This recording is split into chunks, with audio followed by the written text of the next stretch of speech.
Sir फक्त मुलींना प्राधान्य देत होते त्यामुळे मतात आहे की मला सरांनी पाहिजे तसा बेस दिला नाही. तसं आपले एम आर पाटील सर एक नंबर आहे, विषय नाही त्यांचा, विषय टॉप आहे.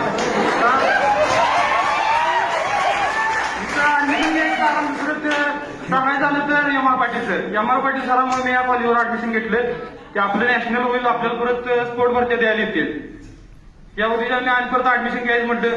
तसं काय एवढं पण माझं काय एवढं पण कच्चं नव्हतं शिक्षण की बाबा आपण ऍडमिशन घ्यायचं नाही किंवा काय. मला 12वीत लय नाही 55% मार्क पडल्यात.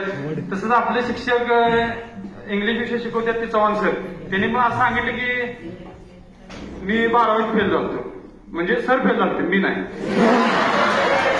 तर त्यांनी टार्गेट सोडलं नाही की आपण बाबा काहीतरी करू शकतोय.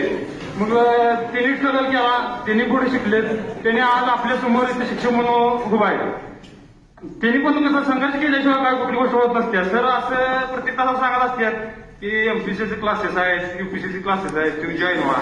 तर प्रत्येक पोराचं म्हणणं एकच की आपल्याला काही जमत नाही आणि त्या क्षेत्रात आपण उतरायला का फॉर्म एवढे येतात, 75,000 फॉर्म येतात, जागा तर फक्त 250-300 असतात आणि आपलं काही काम होणार नाही असं त्यांना वाटत असतं. तसं काय नाही की आपण काही करू शकत नाही. आपल्याला जरी मार्क कमी असले, मी लय लांब सांगत नाही, मला इंग्लिशमध्ये 10वीला काटा 35% पास. आता 12वीला जरा प्रगती केली, आवड होती, आपल्याला नापास व्हायचं नाही, आपल्याला काय करायचं आहे. तसं वडिलांनी पण मुभा भरपूर दिली, शिक नाही काय पण कर, तुझी इच्छा. आपलं रान गच्च आहे, 12 एकर आहे, 2 भाऊ आहे. आणि जरा मी कसा विषय झाला ना, त्याला कास्ट जरा ओपन आहे, मुलींची अपेक्षा भरपूर असल्यामुळे कोण तयार होत नाही लागणार. तुमचं शिक्षण किती पण असू दे, तुमच्या पैसा किती पण असू दे, तुम्हाला म्हणजे काय पुढे लय त्रास आहे. आता कसं मराठी समाजात तर लय आता स्पर्धा चालू आहे. सर्व्हिस, सरकार नोकरी तर लगेच, नोकरी तर छोकरी.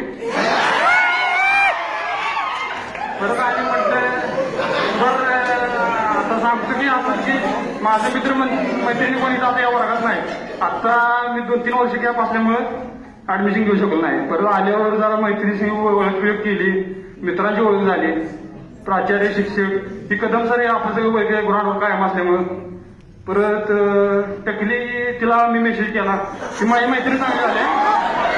परत आकाश पाटीलला मी मेसेज केला. परत आपला साहिल आहे सुकवाडीचा, त्याला मेसेज केला की मला म्हटलं बाबा स्पीच करायचं आहे आणि मला काय ते सेट कर म्हटलं, मी जरा काय ते करून म्हणजे स्टेजवर बोलली. तर तसं काय झालं नाही, मला कोणीच काय पाठवलं नाही म्हणून सांगितलं सर. मला योगाने काही विचार लागलाय, मग काय म्हणले येईल ती बोलायचंय. मग आता टॉपिक घेतलेलं आहे, बोललो वेगळं. लई इच्छा होती की आपण स्टेजवर बोलावं. माझं म्हणजे टार्गेट माझं नितीन मानवडे सरांनी एक वक्ता व्हायचं म्हणजे टार्गेट होतं 12वी पर्यंत. आपलं स्पोर्ट ही चालूच होतं, स्पर्धा बिर्धा 1 नंबर मध्ये चालू होतं. काय कारणानं रनिंग बसलं, आर्मीला कोल्हापूरला सिलेक्ट झालो, मेडिकलला 2 पॉईंट होते, सॉल्व्ह झालेत. परत लेखीचं 2 महिन्यांनी लेखी होती माझी, लेखीचा अभ्यास केलो. काय म्हणजे जरा 12वी असल्यामुळे जरा उलटपणा जास्त केला, त्यामुळे काय अभ्यास एवढा काही झाला नाही. मग आपल्या इथं आवारात कुठे एनसीसी नाही. एनसीसी म्हटलं तर आष्टा, तासगाव सांगेल, इकडे जायला काय आपल्याला होत नाही. आपली शेती पक्का असल्यामुळे ती मायन झालं नाही. ते बाय चान्स मला 20 मार्क एनसीसी नसल्यामुळं आणि माझा अभ्यास कमी पडल्यामुळं मला अपयश आलं, मेरिट फेल झालं. मग आता करायचं काय म्हणते, मला नाद होता जनावरांचा, जनावर सांभाळायची, परत ड्रायव्हिंग करायचं. मग सिद्धिराज स्टील म्हणून प्रमोद पुजारी यांचं दुकान आहे, त्यांच्या गाडीवर कामाला लागलो. 6 महिने काढली.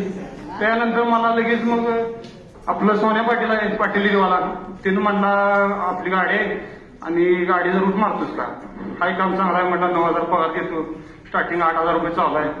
बरं चालतंय म्हणलं, मग येतोय म्हणलं मी. मग परत 1.5 वर्ष काम केलं की बाबा म्हणलं आता काय मला काय होणार नाही, मी ऍडमिशन करणार आहे. एम आर पाटील सर्जन आहेत, चांगले शिकवतात, पुढं आपल्याला मार्गदर्शन चांगलं करतात. पाटील मॅडम तुम्हाला जरा राग आला तरी येऊ दे. तर कसं आहे माहितीये का, माझं त्या कॉलेजवर मला म्हणजे पुढे जाता आलं नाही. खरी गोष्ट कसं आहे, हिरोडे सर होतं, मी 5 किलोमीटरला 8वी पासून 12वी पर्यंत कोणाला 1 नंबर दिला नाही. ही माहितीसाठी होती तुमच्या. 5 किलोमीटर टॉप मारत होतो आणि आजपर्यंत माझं हात धरत नाही रनिंगच्या बाबतीत. मी भरत्या भरपूर दिल्या तर कधी रनिंग फिरवून मागाल नाही. मला व्हायचं होतं खरं, बाय चान्स झालं नाही की चांगलं झालं म्हणते मी. ह्यात आणि मला शिकायला मिळालं, ड्रायव्हिंग शिकलो. बाय चान्स आता चालू भरती निघतात, अभ्यास चालूच आहे माझा. जरा बाकींना जरा बंद करून जरा अभ्यासाला जरा जास्त लक्ष दिले. आपल्या सरांचं सुद्धा मार्गदर्शन भरपूर आहे. आता सरांचं कसं आता ओळख माझ्या आत्ता झाल्या, त्यामुळे त्यांचं नाव मी घेऊ शकत नाही. इथं बसल्यात पुढे तुम्ही बघू शकताय. सरांनी सांगितलं इंग्लिश क्लासेस कोकिंग चालवणार आहेत, मग तुम्ही नावं देता का? दिलं म्हणलं काय अडचण नाही. मग नाव नोंद केलं, सगळं झालं. काच क्लासेस होते, जरा बदली असती, जरा ग्राउंडवर आलो. प्राचार्य काही नव्हते, जरा स्टंट केला, जरा इतरांपेक्षा पहिल्यापासून जरा गुरमीत आणि आम्ही जायचं जरा अंगाला सवय होती. स्टंट केला, गेलो पोलिसला.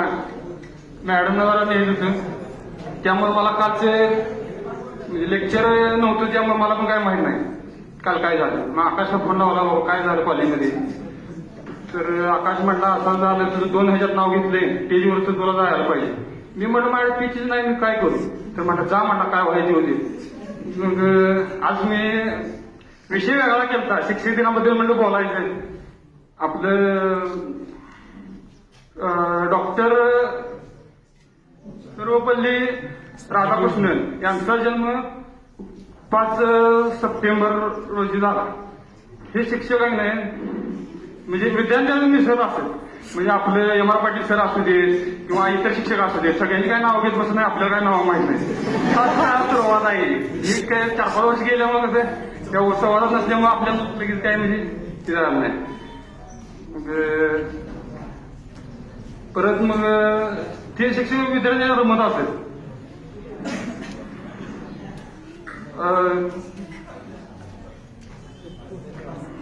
एवढं बोलून मी 2 शब्द संपवतो. आपल्या प्रत्येकाच्या अंगात एक ना एक प्रकार गुण असते.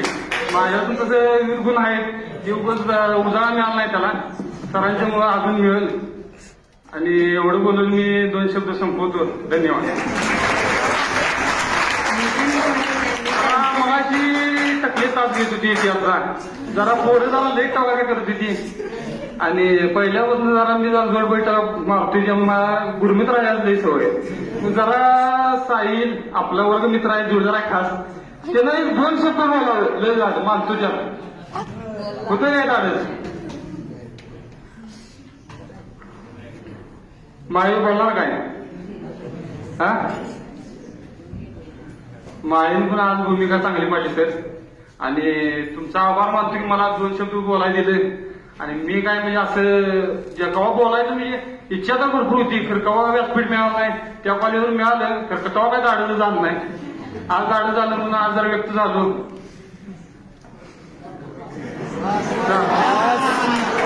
काय माझ्या तोंडात नाही आलं तरी पाटील मॅडम सांभाळून घ्या. कारण का माझं बोलायचं म्हणजे कसं कायम असं गुरमीतच, म्हणजे कसं आपली भाषा असते स्वतःची, प्रत्येकाची कशी असेल तशी. मी बोलताना कसं पण बोलत जाते, खरं तुम्ही समजून घ्या माझं 2 शब्द ते चुकलं असलं तर. आणि तसं काय राग मनात ठेवू नका. एवढं बोलून मी माझी भाषा संपवतो. धन्यवाद.